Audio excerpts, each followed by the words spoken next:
Se spécialisant dans la numérisation en logistique, Cybernaptics fait l'objet d'une étude du Centre national de recherche scientifique de France. L'entreprise mauricienne est qualifiée de laboratoire idéal pour des solutions informatiques dans le domaine de la logistique. Avec de la persévérance, de la créativité et la volonté de réussir, on arrive à garder en vie une entreprise et sauver des emplois. L'exemple vient de 3 jeunes entrepreneurs qui ont lancé The Man Company en 2020, en pleine crise de la Covid-19. Une demande pour les énergies propres pousse l'industrie automobile à s'adapter.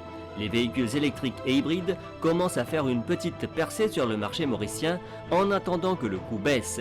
Mais la tendance est déjà visible vu les avantages économiques et sociaux de ces types de véhicules.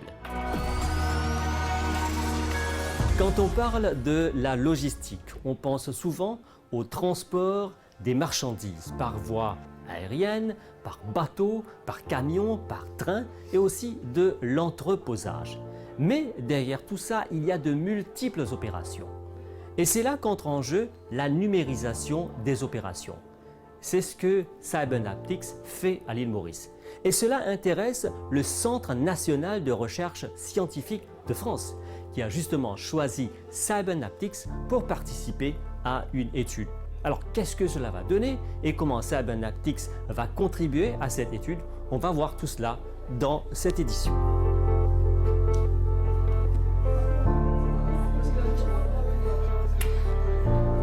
Vive Padeachi, donc Cybernaptics a été choisi par le CNRS pour cette étude. Parlez-nous de l'importance pour votre entreprise de participer à cette étude. On a été ciblé par le CNRS sur plusieurs critères. Déjà, le critère du fait qu'on opère dans le secteur digital. Deuxième, l'expérience dans la logistique. Et troisième, on a aussi un footprint aujourd'hui en Afrique qui inclut non seulement Maurice, la région de l'océan Indien, mais l'Afrique de l'Est au Kenya et l'Afrique de l'Ouest, le Togo. J'ai commencé à travailler sur l'île Maurice il y a 2 ans, donc en venant début 2020, pour faire une enquête sur différents aspects du développement de l'île et en particulier sur le développement numérique et sur le secteur numérique à l'île Maurice. À cette occasion, j'ai pu rencontrer un certain nombre d'acteurs du domaine et plus particulièrement l'entreprise Cybernaptics, avec laquelle le courant est très bien passé et à laquelle je me suis intéressé en particulier parce que Cybernaptics est spécialisé dans le domaine de la logistique, en plus du numérique, et que ça me paraissait tout à fait intéressant de travailler sur la convergence entre ces 2 domaines industriels qui sont particulièrement dynamiques dans le monde, qui sont particulièrement stratégiques.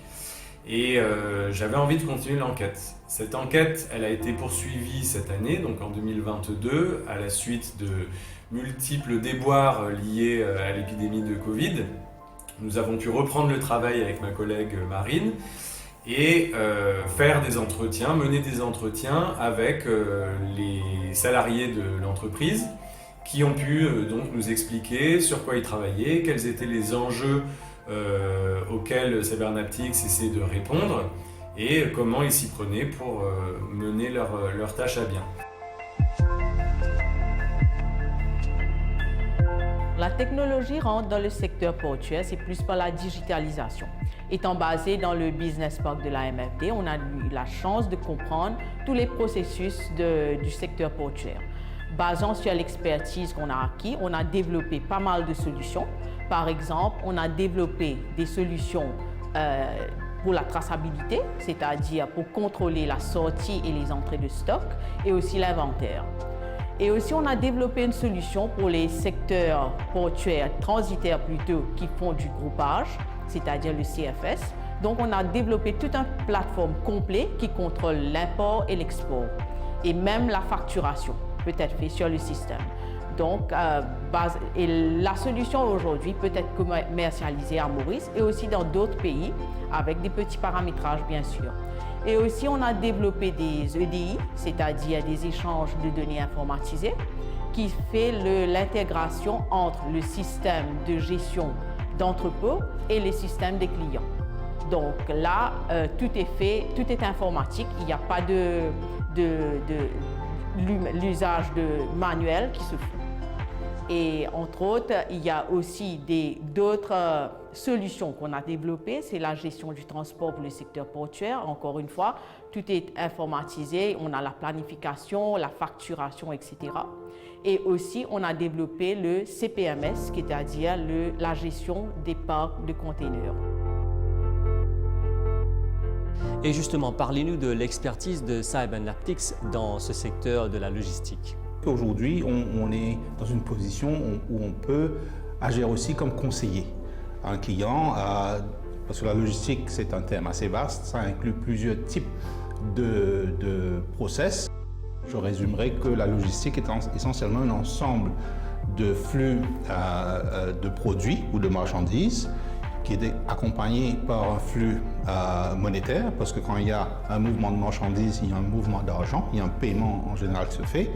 Et puis, troisièmement, qui est extrêmement important, il y a un flux d'informations, parce qu'il y a un besoin de tracking de l'information au moment où ça quitte une origine pour arriver à une destination.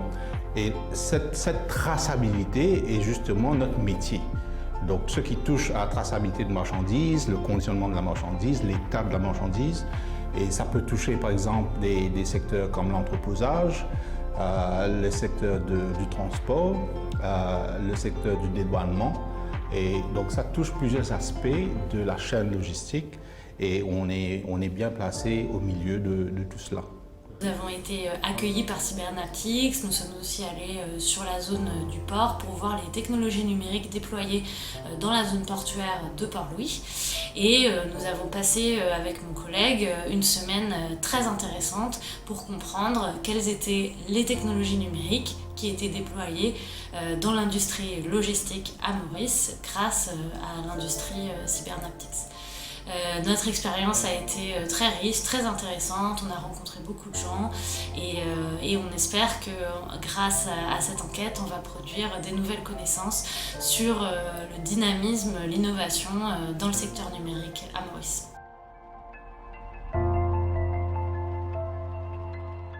Au cours des entretiens avec la CNRS et de l'IRD, on a partagé notre métier et notre savoir-faire dans plusieurs domaines, mais principalement dans le secteur de la logistique et du supply chain.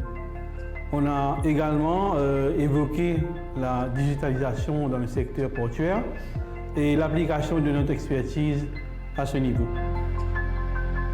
Alors, comme vous avez parlé du rayonnement régional, international de Cybernaptics, quels sont vos projets d'avenir dans ce domaine?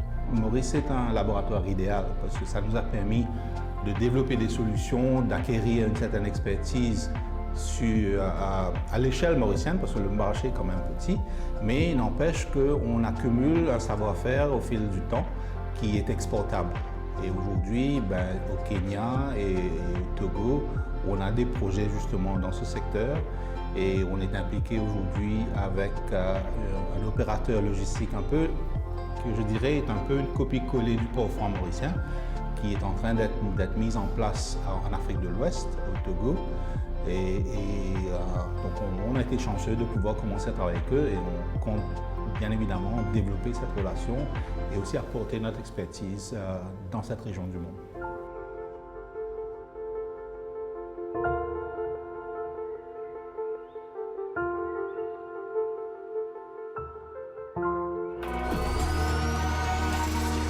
Toute difficulté vient avec des opportunités et ce ne sont pas les directeurs de The Man Company qui vont nous contredire.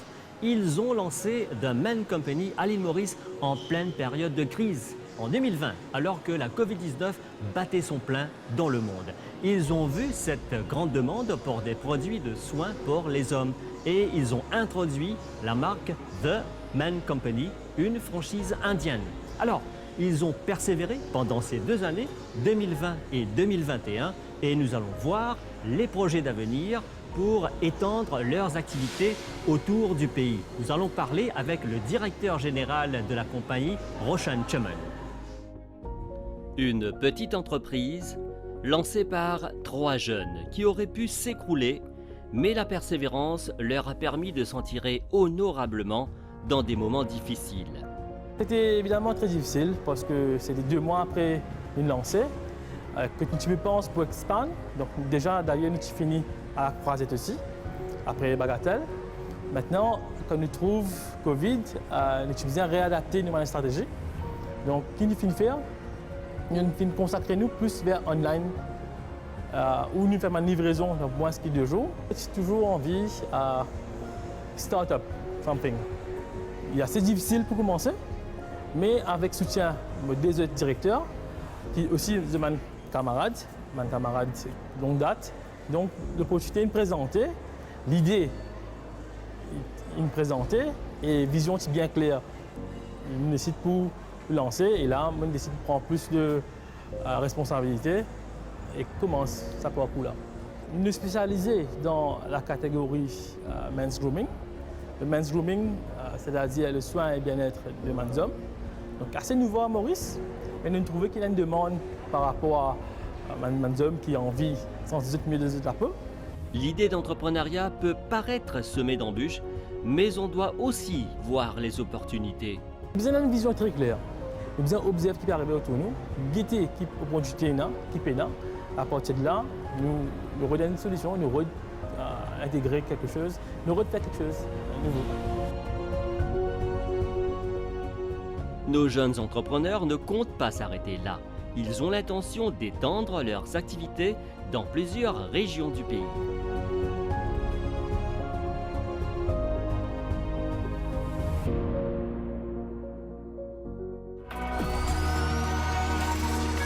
Les énergies renouvelables, l'énergie verte, l'énergie propre, il y a une tendance mondiale pour aller vers ce type d'énergie.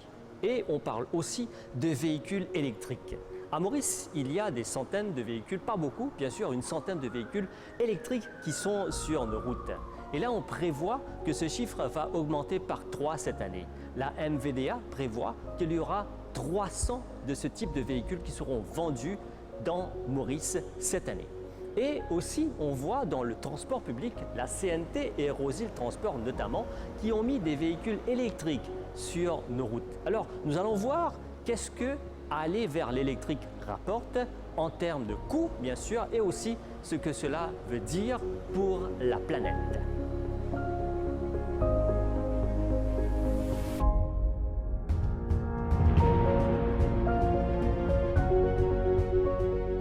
C'est parce qu'on doit bouger qu'on est aussi responsable de l'émission des gaz à effet de serre dans l'atmosphère.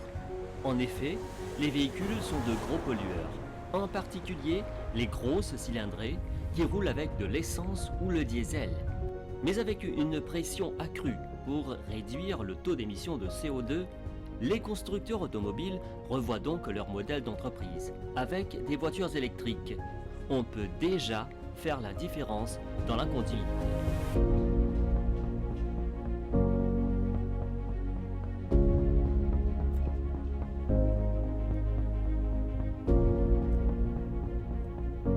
Donc on découvre ici la particularité d'un véhicule électrique où à l'usage il n'y a pas de bruit de moteur, il n'y a pas de bruit autour de soi.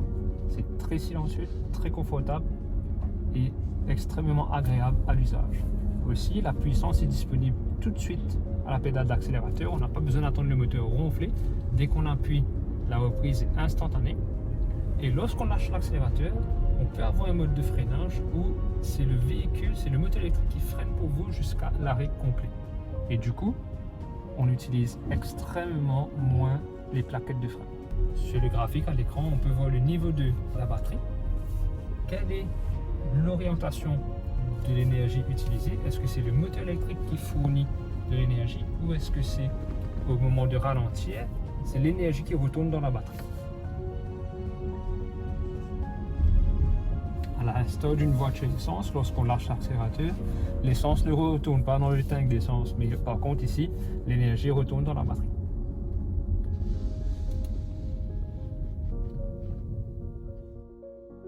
Hybride ou électrique, les deux technologies commencent à trouver leur place sur le marché mauricien. Ce type de véhicule a la particularité d'être quasi parfait pour Maurice. On va rouler avec une autonomie d'autour de 400 km dépendant des voitures, mais c'est la moyenne. On va rouler tout ce qu'il faut rouler de la journée On rentre chez soi, on met la voiture à charger, le lendemain matin, c'est déjà full. Les constructeurs automobiles, maintenant, s'orientent beaucoup vers la partie sustainable, où les usines qui produisent les véhicules électriques sont alimentées avec des énergies renouvelables, air, eau, solaire. Donc, dès le départ, le véhicule est produit avec,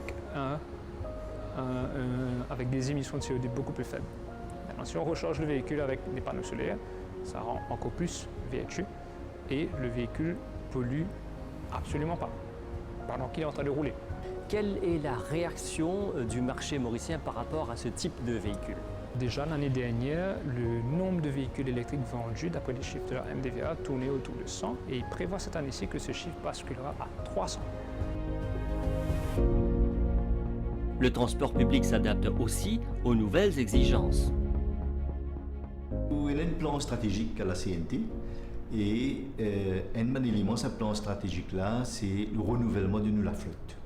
Alors, il y a trois raisons qui font nous décider pour la vie électrique.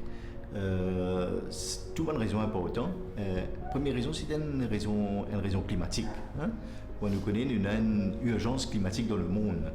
Et il y a un réchauffement climatique, donc nous avons une responsabilité pour réduire le gaz à effet de serre. Donc en utilisant les bus électriques avec une photovoltaïque, nous ne pourrons pas réduire la quantité de gaz à effet de serre que nous produisons et de l'environnement et de le climat. Deuxième raison, il y a une raison économique, parce que tout le monde bus diesel pour le moment et nous dépensons beaucoup en termes de diesel. Nous avons aussi des vieux bus qui coûtent nous beaucoup pour réparer, donc il y a pour autant qui nous sent ce bus là, mais nous passons aussi à l'énergie solaire. Nous trouvons qu'il pourra apporter nous des économies au niveau du diesel de l'ordre de 30-40%, donc il peut faire une différence. Troisième raison, évidemment, pour le confort du public. Vous connaissez, le public il a une expectation qui transport, des vignes plus confortables, des vignes plus agréables, des moins bruyants, moins la fumée. Donc nous mettons bus électrique pour permettre nous d'achieve ça. Le plus gros obstacle reste en ce moment le coût des véhicules électriques. On a une solution bis électrique complètement, 100% électrique, on a une solution aussi bis hybride, qui est une solution intermédiaire. Le problème avec bis électrique, c'est qu'il coûte très cher, il coûte de l'ordre de 3 à 4 fois un bis électrique, un bis diesel. Donc nous besoin trouver une solution qui économiquement est viable aussi. Donc bis hybride pour réduire l'empreinte carbone et dans les années à venir, nous pouvons aussi introduire un bis qui est 100% électrique. Les analyses montrent que depuis le début des années 2000 ou 2010, ce qui coûte le plus dans une voiture électrique, c'est la batterie, et le coût de production des batteries et du développement est en train de diminuer drastiquement. Donc au fil des années, les prochaines voitures électriques sont appelées à coûter moins cher. Quel est l'avantage de bouger vers l'électrique par rapport aux véhicules traditionnels comme l'essence et le diesel par exemple?